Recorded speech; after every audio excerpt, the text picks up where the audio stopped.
Abran sus Biblias a 1 Pedro capítulo 3. 1 Pedro capítulo 3.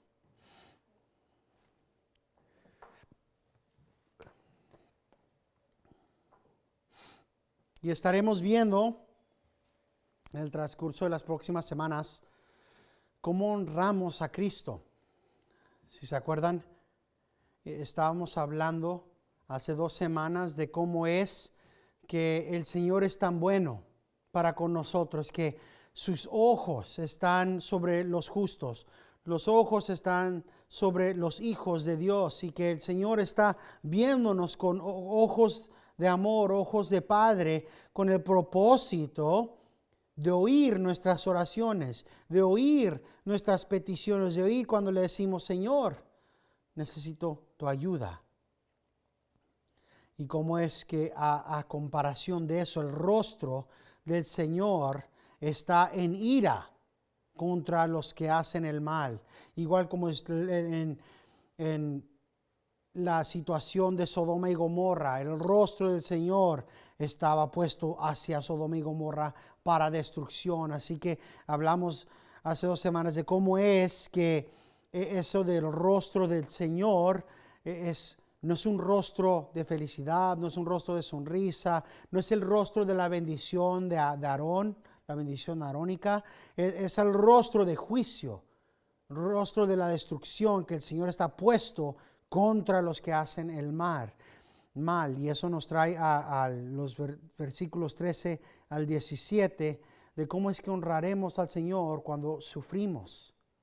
Dice así la palabra de Dios: en el nombre del Padre, del Hijo y del Espíritu Santo. ¿Y quién os podrá hacer daño si demostráis tener celo por lo bueno? Pero aun si sufrís por causa de la justicia, dichosos sois. Y no os amedrentéis por temor a ellos, ni os turbéis, sino santificad a Cristo como Señor en vuestros corazones, estando siempre preparados para presentar defensa ante todo el que os demande razón de la esperanza que hay en vosotros, pero hacedlo con mansedumbre y reverencia, teniendo buena conciencia, para que en aquello en que sois calumniados sean avergonzados los que difaman vuestra buena conducta en Cristo. Pues es mejor padecer por hacer bien, si así es la voluntad del Dios, que por hacer el mal. Inclinen su rostro y oremos. Padre celestial, te damos a ti toda honra y gloria y gracias por lo bueno que eres para con nosotros, Señor.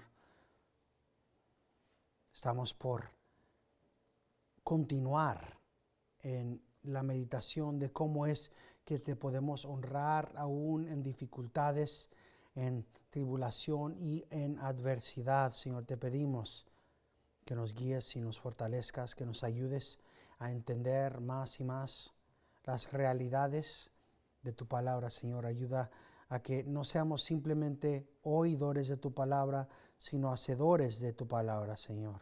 Ayúdanos a ser fieles, Señor. Esto te pedimos en el nombre de Cristo, nuestro Redentor. Amén. Hemos llegado a una de las partes centrales de esta epístola.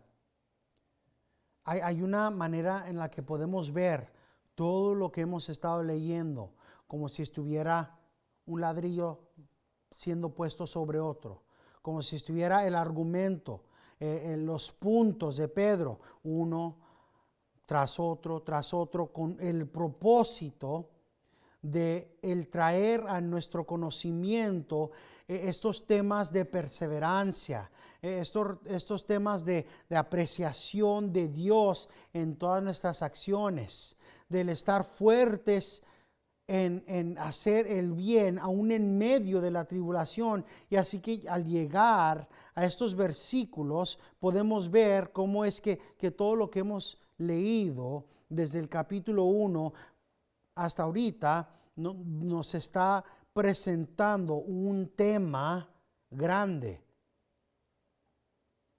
vemos, empezando en el versículo 13, que sí, podemos reconocer que hay muchos temas que hemos pasado: el ser electos en el Señor, el ser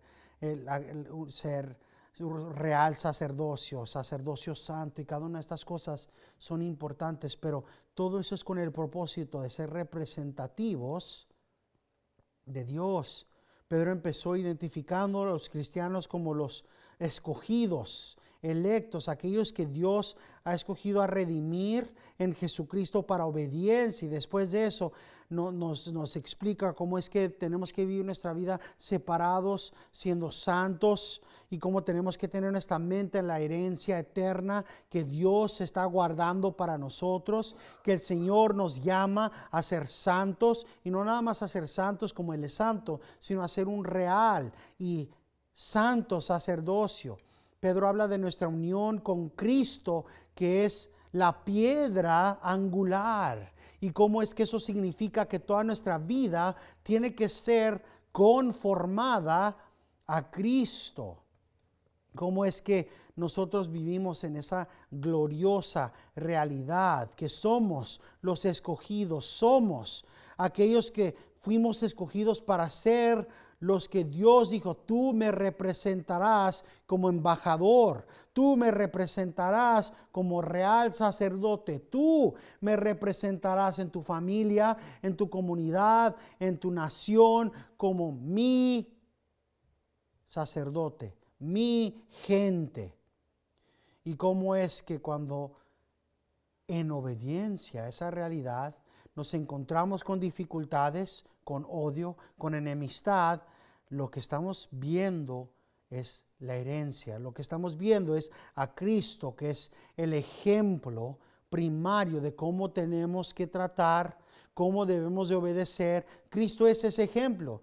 Y algo que quiero clarificar, que hice en la mañana también, es un gran malentendido que tiene mucha gente. Hay un dicho en inglés que no se traduce muy bien al español, que básicamente dice que pretende hasta que llegues a hacerlo.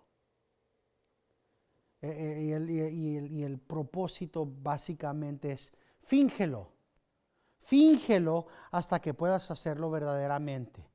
Y es lo que mucha gente, muchos cristianos, erróneamente tienen en sus mentes cuando escuchan que tenemos que ser imitadores de Cristo, que tenemos que ser imitadores, como dice Hebreos 13, de los pastores, o Hebreos 11 de los héroes de la fe, o Pablo cuando dice: sed imitadores míos como yo soy imitador de Cristo. Esto no es una imitación falsa, no es el fingir, no es el tomar nuestra cara y poner una máscara de cristiano, sino el ser imitadores como bebés, como los hijos y nuestros hijos, hijas que hemos tenido, nos imitaban a nosotros. Nos imitaban porque nos aman y porque quieren ser como nosotros. Igual nosotros, con una fuente de amor, imitamos a Cristo porque queremos ser como Cristo, debemos ser como Cristo. Y se los digo porque hay una jovencita que abandonó la fe esta semana.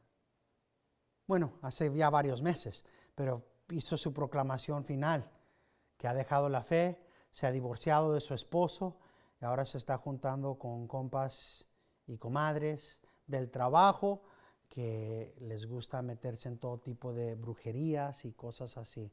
Y una de las cosas que dijo ella, que yo no la conocía, ¿verdad?, muy bien, es que eso fue algo que un pastor le dio a ella como consejo.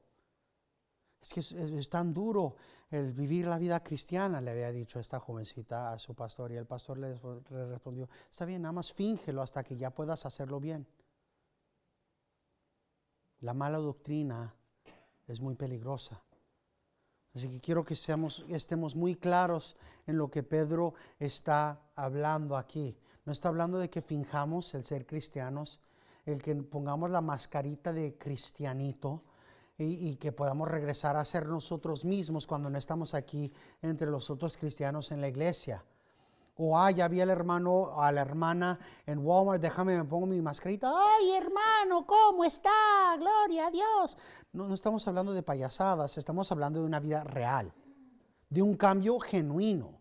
Y lo que Pedro ha estado hablando es que la vida cristiana verdadera, desde el capítulo 2, versículo 10, Pedro ha estado estresando las realidades y los temas de la vida cristiana. Nos demuestra que tenemos que moldear y cambiar todos los aspectos de nuestras vidas para que se conformen y estén en sumisión a Dios. ¿Qué dice la Biblia? ¿Lo estoy haciendo? No, entonces tengo que hacerlo más. ¿Cómo fue Cristo ejemplar en obediencia al Padre? Ok, yo tengo que hacerlo igual. ¿Qué es lo que mandó Cristo que tengo que hacer? Ok, entonces tengo que hacer eso. Y Pedro fue explicando cómo es que en todas las esferas de la vida el cristiano tiene que actuar en sumisión y obediencia a Dios. Ok, tienes un gobierno perverso. Vives en China o en Afganistán, o tal vez hasta como se está poniendo los Estados Unidos. Vives en X país y tienes a perversos, malvados como magistrados. Hónralos, ora por ellos, obedécelos. Pero igual como Cedrac, Mesac y Abednego, solo los obedecerás hasta cuando ellos te pidan que no obedezcas a Dios. Cuando el gobierno te diga, no le digas a hombres que son hombres y a mujeres que son mujeres. No digas que el matrimonio es entre marido y mujer. No digas que niños y niñas no pueden ser lo que ellos se les dé la gana. No digas que un niño no puede ir y recibir hormonas para ser mujer. Desobedezcan. Igual, vamos de esa relación a la relación entre jefe y empleado, o como lo puso Pedro, entre siervo, esclavo y su dueño, su señor. Pedro lo dijo súper claro, no pudo haber sido más claro, no nada más a los buenos, sino a los que insoportables. Así que tienes problemas con el jefe en el trabajo, la supervisora o con esta persona. ¿Cuál es la instrucción de Cristo? Hónralos. Obedécelos porque estás trabajando no por ellos sino por Cristo. Eres representativo de Cristo y tienes que representar a Cristo aún en el trabajo.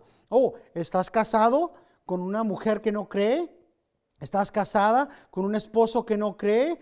¿Cuál es la manera en la que tienes que actuar como cristiano en obediencia y sumisión a Cristo?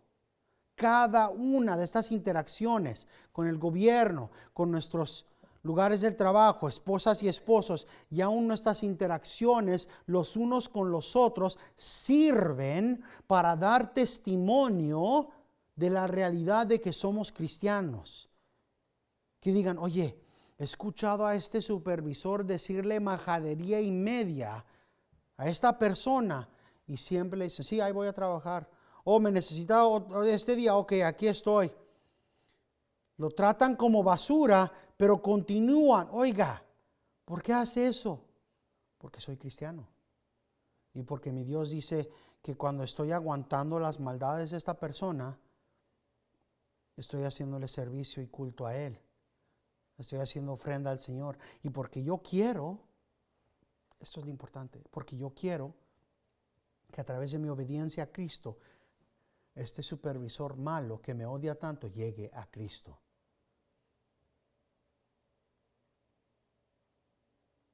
Había un dicho en los Estados Unidos ya un poco viejito, ¿verdad? No tan viejo así, 1950, pero más o menos de los 1980, que decía, si te llevaran a la corte con el cargo de ser cristiano, ¿habría suficiente evidencia contra ti para que te manden a la cárcel por ser cristiano? Piénsenlo. Si escudriñaran su vida, que ven en la televisión, cómo hablan en la casa, cómo se dirigen en el trabajo, y están en la corte y los van a mandar a la cárcel si son cristianos de veras, o los van a dejar ir si no lo son, ¿habría suficiente evidencia de una vida cristiana en su vida para que fueran ser cargados con el ser cristiano? Porque lo que Pedro está diciendo es que cada aspecto de tu vida tiene que ser completamente una ofrenda santa, como un santo sacerdote a Cristo en cada palabra y acción de tu vida.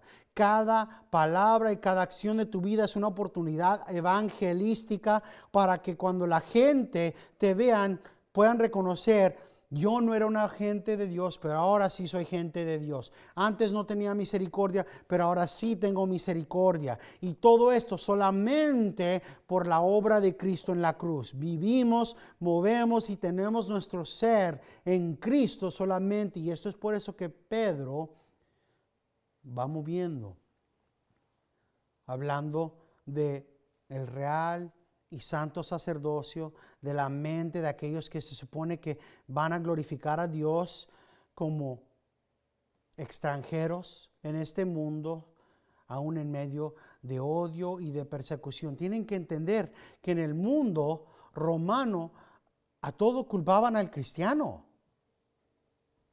porque adoraban a todo tipo de dioses, ¿verdad? Imagínense, aquí estamos, se supone que estamos en tiempo de escasez de lluvia aquí en Iowa, y especialmente aquí en este condado. Ahora no quieren que reguemos nuestras plantas y esto, ¿verdad? Ahora, imagínense que están en el tiempo romano y aquellos que han estado orando a Bacchus o a Dionisus, al dios de la lluvia, al dios de la fertilidad y de la agricultura, han estado haciendo sus sacrificios y no está lloviendo. En el mundo romano es nuestra culpa, porque cada uno de ustedes no está dándole ofrenda a ese Dios. Y si nada más matamos a los cristianos, vamos a hacer feliz a este Dios. O de repente hubo un terremoto, o pasó esta plaga, o no está sucediendo esto. ¿Y quién era el que culpaban cada una de esas veces? A los cristianos. Eran los cristianos. Y Pedro está escribiendo diciendo: continúen representando a Cristo fielmente. Acuérdense que Pedro acaba de decir aquí que si es la voluntad de Dios, dice, es mejor padecer por hacer el bien, si así es la voluntad de Dios. Entiendan lo que está diciendo Pedro, porque es duro. Es mejor que mueras, si es la voluntad de Dios, siendo obediente. Ahora tengan en mente, si es la voluntad de Dios, y llegaremos ahí más en las semanas por venir, ¿verdad? Pero quiero que esto sea claro. No es el trabajo de cada uno de ustedes el tratar de buscar pleito en el trabajo para verse más cristianos. Es simplemente vivir fiel en la vida cotidiana para representar a Cristo. Es por eso que los versículos que acabamos de terminar hace 2 semanas hablaban de cómo amar la vida, cómo tener una vida buena a través de lentes bíblicos. No es la sumisión al sistema secular, no es sumisión al sistema perverso y pagano de este mundo, no es el ir en pos de las posesiones materiales o las glorias vanas de este mundo.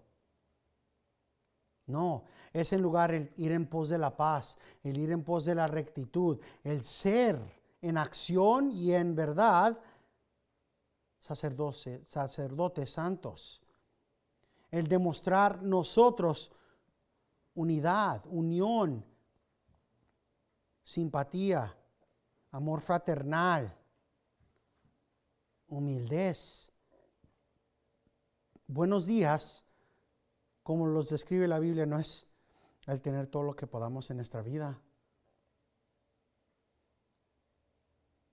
Yo veo a tantos cristianos que comparten buenas palabras de cristianos de tiempos anteriores, como Carlos Spurgeon.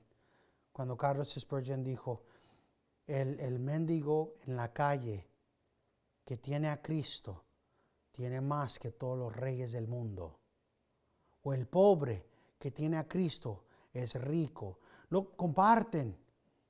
Pero las mismas personas que están compartiendo estos no pueden esperar a llenar sus casas con cosas. Siguen en pos del materialismo. Hay unión entre lo que profesan, lo que confiesan y lo que hacen. Aquellos que van en pos de hacer lo bueno conforme a lo que dice las Escrituras buscan paz y van en pos de ella. Son atentos a ver cómo pueden obedecer al Señor y saben que Dios tiene sus ojos sobre ellos y sus oídos atentos a sus súplicas. Estas son la gente que honra a Dios en medio de diversas tribulaciones. Así que vemos que una pregunta casi retórica. Dice el apóstol Pedro, ¿y quién os podría hacer daño si demostráis tener celo por lo bueno? O sea, piénsenlo verdaderamente. No es normal que metan a la cárcel al ciudadano que está obedeciendo la ley. Tienes de este lado al que siempre maneja el límite de velocidad, siempre para completamente a 0 millas por hora en los altos, el que no se roba nada, el que no hace nada malo. De aquí tienes a esta persona y aquí tienes un malandro, drogadicto, pagano, que siempre está pasando el límite de velocidad. No hace sentido que al que metan a la cárcel es a esta persona, ¿verdad? No hace sentido. No tiene sentido. Y ese es el punto de la pregunta que hace Pedro. Dice, oye, ¿en qué mundo hace sentido que te dañen simplemente por tener celo por lo bueno? ¿Quieres hacer lo bueno? ¿Y en qué mundo buscan dañarte a ti?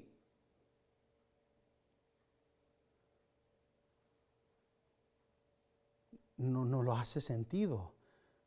Pero eso sirve para demostrar qué tan grande es la perversidad. Lo digo muchas veces porque es cierto, los cristianos en China, antes de que llegara la persecución fuerte contra el cristiano, le escribieron al presidente de China, al emperador, y le dijeron, seremos los más fieles ciudadanos. Todos los impuestos que quieran los pagaremos, todas las leyes que nos den obedeceremos, todo lo que nos pidan lo haremos con fidelidad mientras no crucen la línea y nos pidan que desobedezcamos a Dios.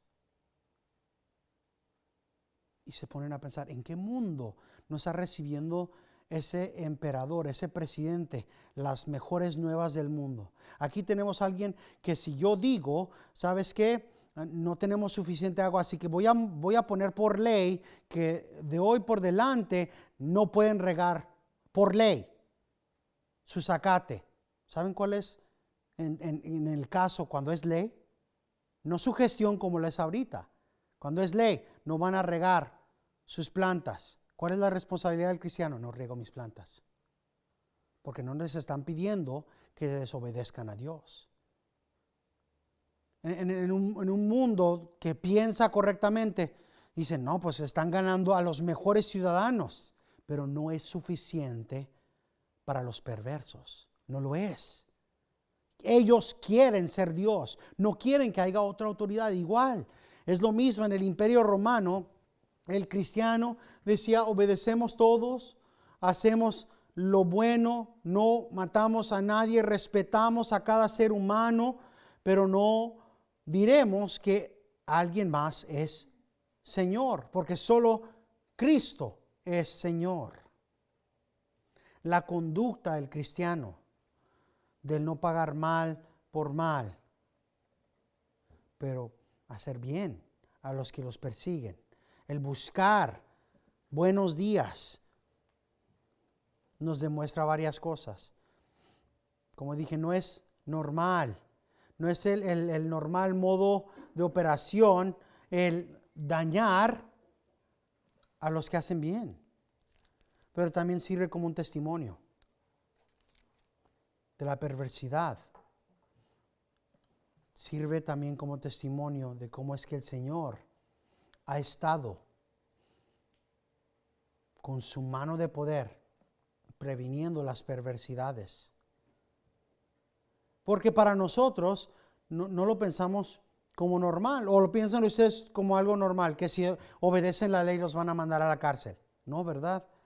¿Por qué es eso su manera de pensar? Porque gracias a Dios, por años y años y años, eso es lo normal. A los que meten a la cárcel son a los malos, a los que están matando, a los que están quebrando la ley. También demuestra la verdad de que aun cuando fueron dañados físicamente, los cristianos seguían siendo fieles. Las palabras de Cristo están en la mente de ellos. Y no temas a aquellos que pueden matar el cuerpo, pero no pueden dañar el alma o matar el alma. Pero teme al que puede destruir alma y cuerpo en el infierno. No tememos. Sin embargo, el testimonio de las Escrituras es que los de este mundo odian la luz. Jesucristo, hablando con sus hermanos en Juan 7, les dijo: el mundo no les puede odiar a ustedes, pero me odia a mí porque yo testifico que sus obras son malas. Miren, no se engañen. La agenda del movimiento LGBT y más, no se trata de liberar a nadie. No se trata de libertades sociales. Se trata en realidad de perversidad y del amor del dinero. ¿Por qué digo que del amor del dinero? Está proyectado que las operaciones, las cirugías y los tratamientos para aquellos que quieren hacer transición de hombre a mujer, mujer a hombre, va a traer al gobierno y al sistema más de 5 billones de dólares. ¿Creen ustedes que esto se trata de libertades? Claro que no. El amor del dinero es la fuente, la puerta de todo tipo de maldades. Porque para hacer un cambio de mujer a hombre cuesta $100,000. Para quitarle los senos a una mujer, $40,000. Y eso no incluye las otras visitas para ver si todo está bien. Las próximas visitas de: oye, ahora necesitas estas hormonas. Tienes un niñito de 5 años. Ven y empieza a traérnoslos ahorita, y por los próximos 5 años, por un precio bajo de $175,000 a $350,000, haremos que tu niño pueda ser la niña que él piensa que es, dándole hormonas para cambiarlo. Y al fin de todo esto, su cirugía para que pueda cambiar completamente el cuerpo. No se trata de la agenda que ellos dicen. Es perversidad, es maldad. Y el cristiano es odiado porque decimos: Dios ha dicho, Dios los creó, hombre y mujer. Dios es Dios y tu creación. Dios es el único que tiene la autoridad de decir quién es hombre y quién es mujer. Puedes cambiar toda la pintura de una casa, puedes cambiarle todas las ventanas, pero lo de adentro sigue siendo lo mismo. Puedes cambiar lo de afuera de una persona, pero al nivel genético sigue siendo el género que Dios creó. Esto no se cambia. Y Pedro nos informa que el ser verdaderos hijos de la verdad, el vivir como santos y real sacerdotes, no siempre va a ser bueno en este mundo. No siempre va a significar una vida pacífica. Ahora entiendan, la palabra de Dios nos manda, oren por paz, busquen la paz, busquen que tengan paz en sus días. Pero el propósito del buscar esa paz es para que representemos a Dios en esos días pacíficos.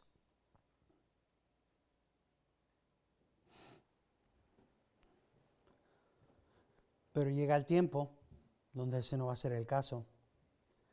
Han habido tantos pastores en Canadá que se han sido metidos a la cárcel simplemente por decir las palabras que acabo de decir hoy yo. Ya los metieron a la cárcel. O los multaron miles y miles de dólares que no tienen, simplemente no tienen para pagar. Todo por proclamar. Ya es ilegal el decir que Dios dice quién es hombre y quién es mujer. Es ilegal en Canadá. En Australia acaba de perder el trabajo un señor que se hizo presidente o capitán de un equipo de fútbol simplemente porque en su iglesia predican verdades bíblicas. Ahora, lo triste es que este señor no tiene madurez espiritual. Eso es lo triste. Ni siquiera es más cristino que cristiano. Es presidente del grupo en su iglesia, pero cuando le dijeron, mira, tu iglesia cree estas verdades y proclaman esto en predicaciones, ¿saben qué respondió este señor? Oye, yo no sabía que eso es lo que creían. Ese es un señor que nunca lee su Biblia. Es por eso que el modelo que tenemos en esa iglesia es de una pluralidad de ancianos. No tenemos a un grupo que hace las decisiones de qué es lo que vamos a hacer y cómo va a dirigirse. No, son aquellos que son astutos en la palabra de Dios, que confiando en la palabra de Dios dirigen la manera en la que se está moviendo la iglesia. Pero quiero que vean casi el sarcasmo con el que hace la pregunta Pedro. ¿Y quién nos podrá hacer daño si demostráis tener celo por lo bueno?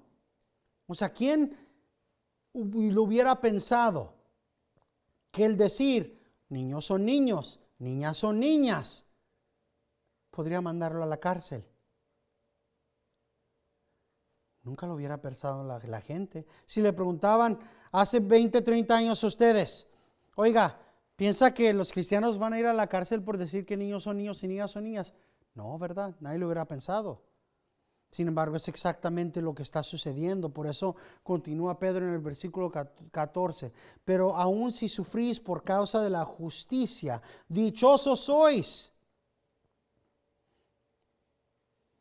Aun si sufres por causa de la justicia, dichosos sois. No los temas. No los temas.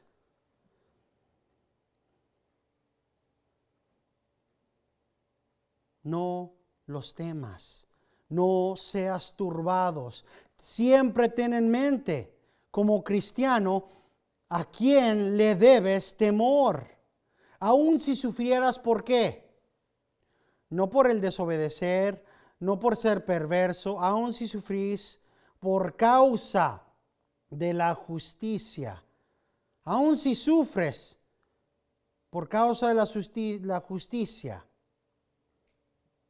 no temas.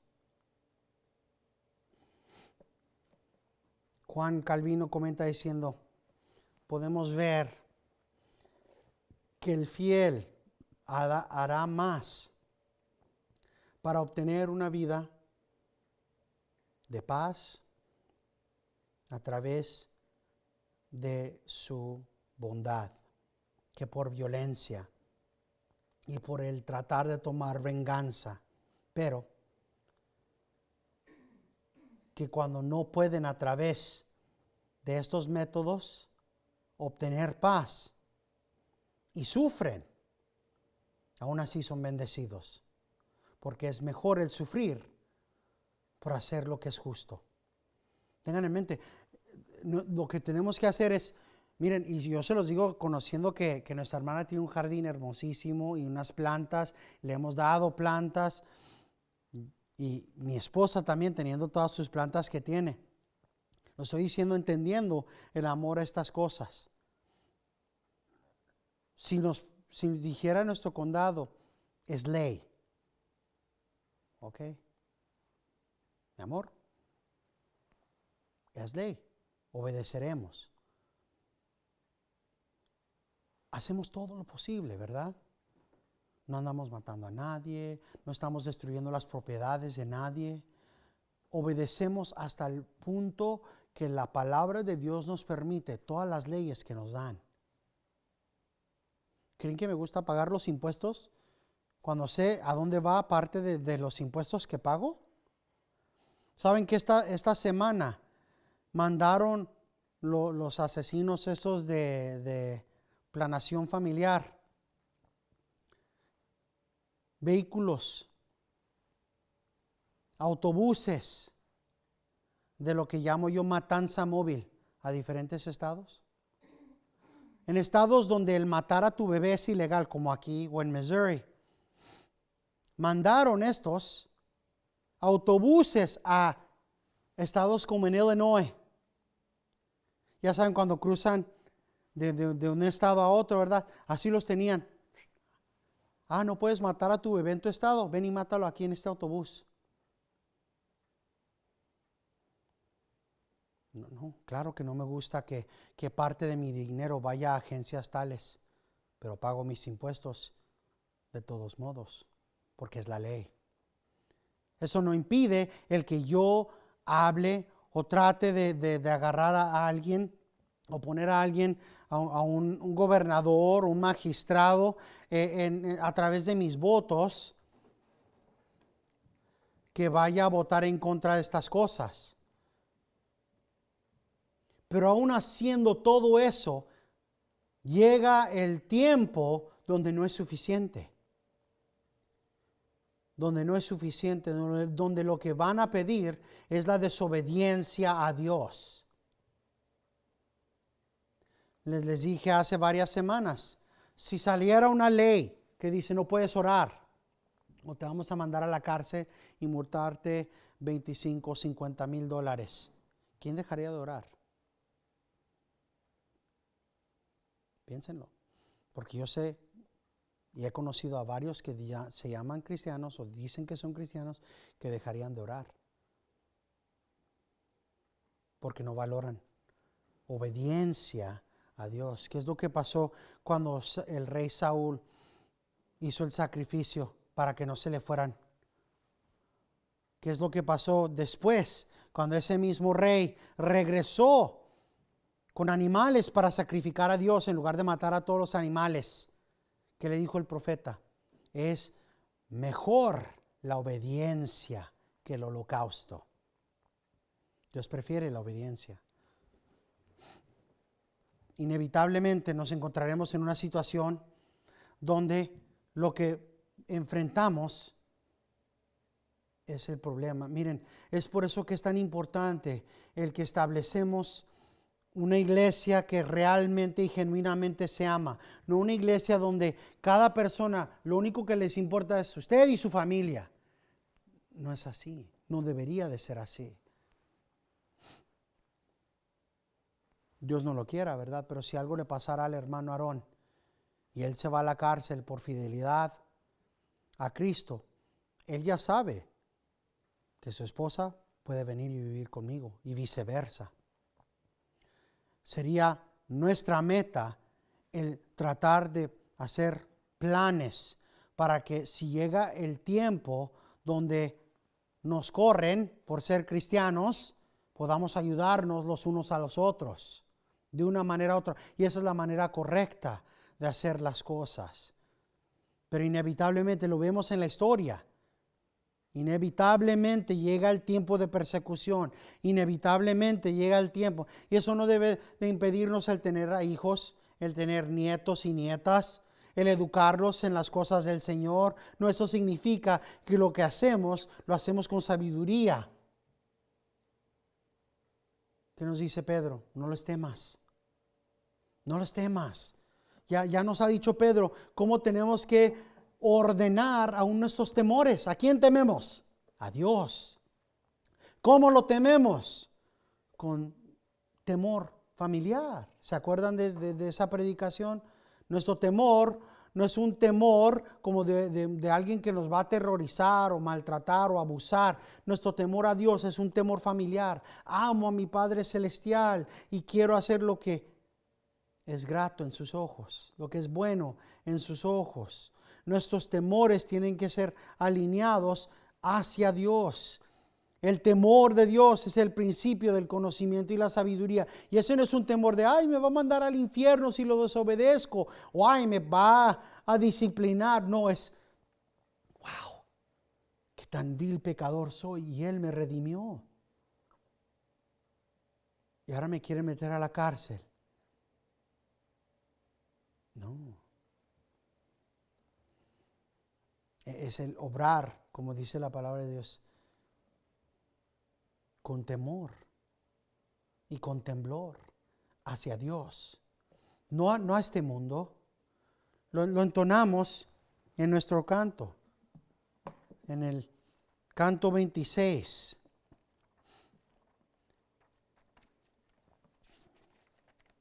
Y quiero leérselos para que lo cantamos hoy. Y lo que quiero es que piensen si esto es verdad. Nos pueden despojar de bienes, nombre, hogar. ¿Es esto lo que piensan ustedes?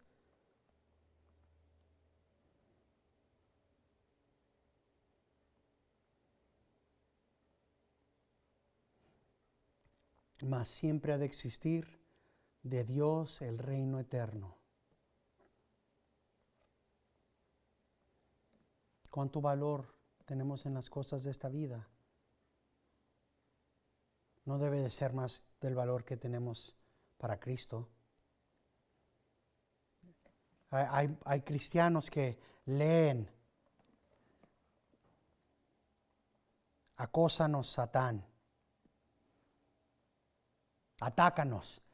Y dicen, oye, qué valiente. O hay otros que dicen, oye, qué locura. El punto es que la vida del cristiano siempre es Dios es mejor, Dios es más grande, Dios es más poderoso. Como dice aquí,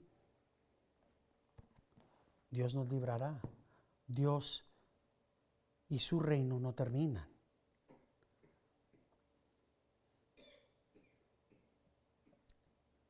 La aflicción por la que pasemos en esta vida va a ser temporal, no eterna. Martín Lutero dice, ellos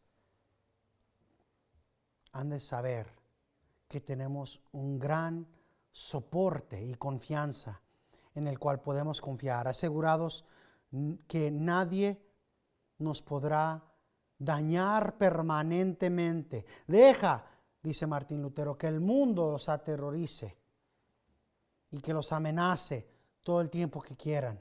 Este mundo tendrá su fin, pero nuestra confianza y nuestro gozo no tendrán fin. De esta manera, no hemos de temer por lo que este mundo pueda ofrecer, pero ser valientes mientras ante Dios seamos humildes y temerle a Él. No hemos de temer al mundo, no hemos de temer el sistema, no hemos de temer el odio de este mundo, no hemos de temer la muerte con la cual este mundo nos puede presentar, las dificultades, no hemos de temer las enfermedades. Miren, ustedes saben que me lastimé la espalda y que no me pude levantar, que no pude pararme, que era tan difícil que simplemente pararme para ir de la cama en el tráiler al asiento de enfrente. Yo honestamente sentí, se me estaba quebrando la espalda.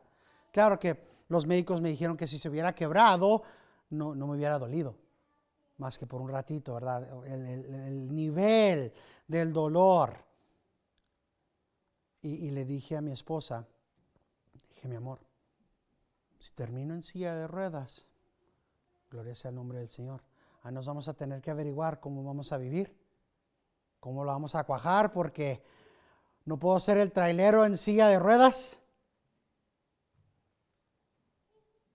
No lo digo porque sea yo sadista. No lo digo porque yo disfruto la idea de que el Señor me quiebre la espalda y termine yo en silla de ruedas. No, lo digo con sinceridad, reconociendo esta verdad. Mi Dios es bueno. Y venga lo que venga en mi vida, Dios es bueno. Lo digo porque Dios es bueno. Y pase por lo que sea que yo pase en la eternidad, estos ojos no van a necesitar lentes. Esta espalda no va a doler. En la eternidad, todo por lo que esté pasando ahorita no va a importar. Si tengo dificultades en esta vida, gloria a Dios, está bien. No porque no me importen, no porque no vaya a tener ganas al pensar en cómo trataré con eso, no, porque mi confianza está puesta en Dios. Mi vida está confiada en Dios. No temeré. No temeré las cosas de este mundo. Hay tanta gente que se la pasa toda la vida con temor. No quiero morir, no quiero morir, no quiero morir, no quiero enfermarme, no quiero enfermarme, no quiero enfermarme. No nosotros, no debemos de ser así. Al único que tememos es a Dios, y nuestro Dios es bueno. Hablamos hoy de cómo es que el amor de Dios para nosotros es un amor excelente, especial, particular, grande, el amor de Dios para con nosotros. Decía Policarpo, he hablado de Policarpo porque era uno de los primeros que murió en la fe en una manera grande. Era el gran pastor en esa área. Y lo trajeron y le dijo el César, te voy a quemar. Y no era una amenaza vana, ya habían quemado a otros cristianos. ¿Saben cómo respondió este cristiano? Dijo, tu fuego me quema por unas horas. ¿Qué? ¿3? ¿6 horas? El fuego del infierno es eterno. Pues te echaré a los leones. A donde su excremento, mi Señor, me resucitará. Por favor, eres respetado. Llegó el último argumento, eres respetado, la gente piensa bien de ti. Simplemente di, soy ateo. Niega creencia en cualquier Dios y te dejamos ir. Eres muy bien respetado. Y esta es la respuesta. Policarpo dijo, 86 años ha sido mi Cristo, mi Dios fiel a mí. Y hoy, ¿he yo de negarlo a Él? Lo mataron.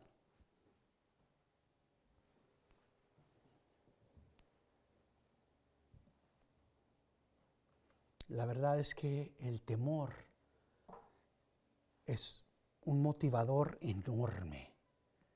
El temor puede hacer que la gente reaccione en maneras que no lo saben, para bien o para mal. Hay unos que se hacen como si fueran el valiente. Yo con todo puedo y hasta, como Pedro, hasta la muerte, mi Cristo, hasta la muerte. Y fue el primero en negarlo. Y él es el que está escribiendo esto. Hay muchos que se hacen el valiente. Yo defiendo mi familia hasta contra cualquiera y todo. Pero el día que tengan ustedes una pistola en la cara, ¿cómo reaccionarían? Me ha pasado a mí. Me han asaltado. Me han puesto la pistola aquí. Me han dicho, te voy a matar. Dame lo que tienes. Puedes decir mucho antes cómo vas a actuar. Lo único que podemos hacer es decir, Señor, dame la fortaleza para ser fiel. Cuando me pusieron la pistola en la cara, le dije, ten. Me ha de haber pensado este malandro que era la persona más rara que asaltó ese día.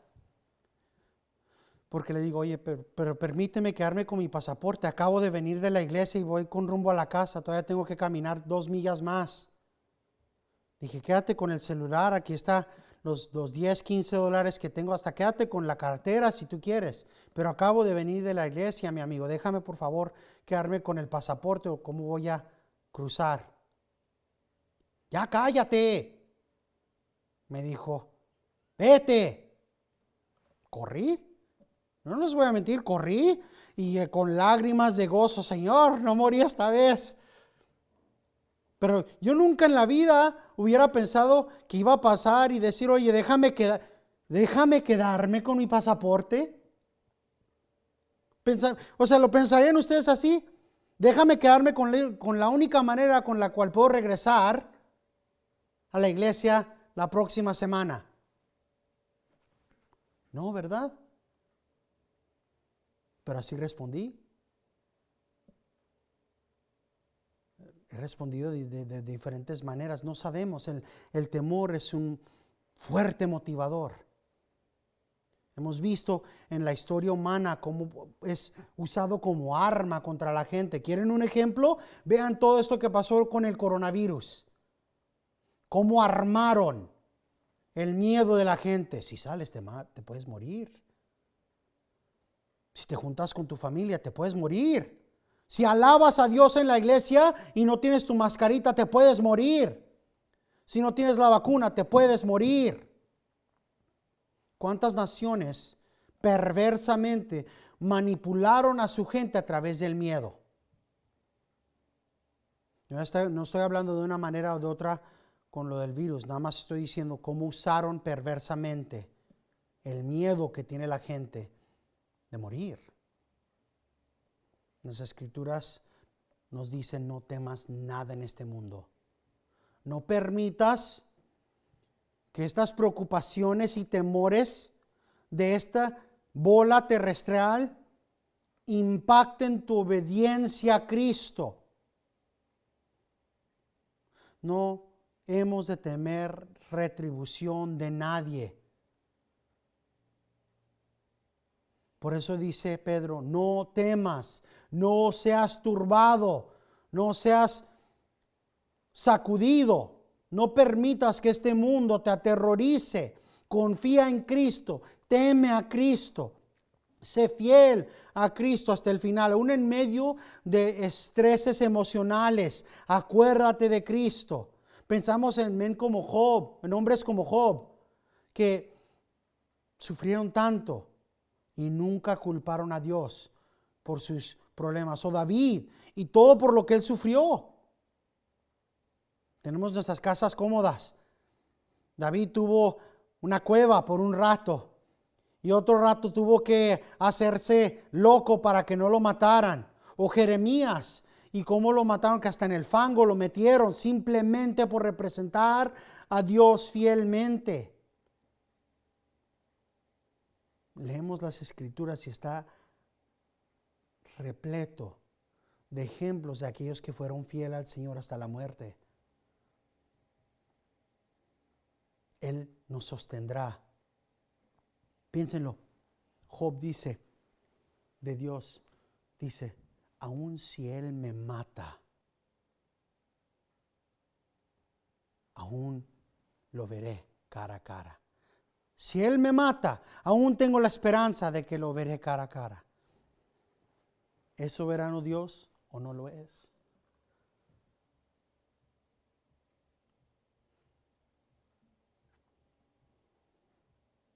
Por eso tenemos que cultivar ahorita, en esta temporada de paz, en este tiempo donde no tenemos miedo. Miren nuestras ventanas, qué hermosas, que podemos ver afuera y ver los árboles.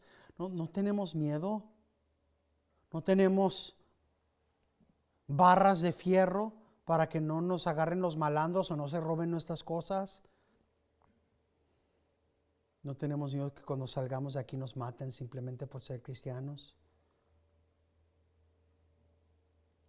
Cultiven ahorita, en este tiempo de paz, en esta nación donde tenemos hasta ahorita las libertades que tenemos, cultiven en sus corazones y en sus mentes a través de leer la Biblia una apreciación más clara y más verdadera de nuestro Redentor Jesucristo, para que en Él podamos con todo lo que venga a nuestra vida. Eso es lo que estamos aquí. No estamos aquí para jugar iglesita.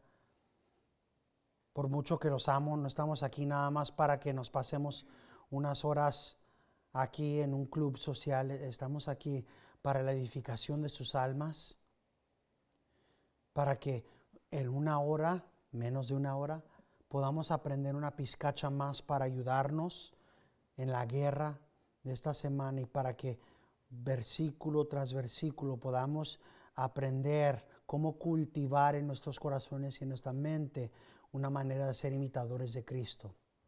Terminamos con las palabras de Pablo en Efesios 3, 20 al 21. Y aquel que es poderoso para hacer todo mucho más abundantemente de lo que pedimos o entendemos, según el poder que obra en nosotros. A Él sea la gloria en la iglesia y en Cristo Jesús, por todas las generaciones, por los siglos de los siglos. Y toda la gente de Dios dice, amén.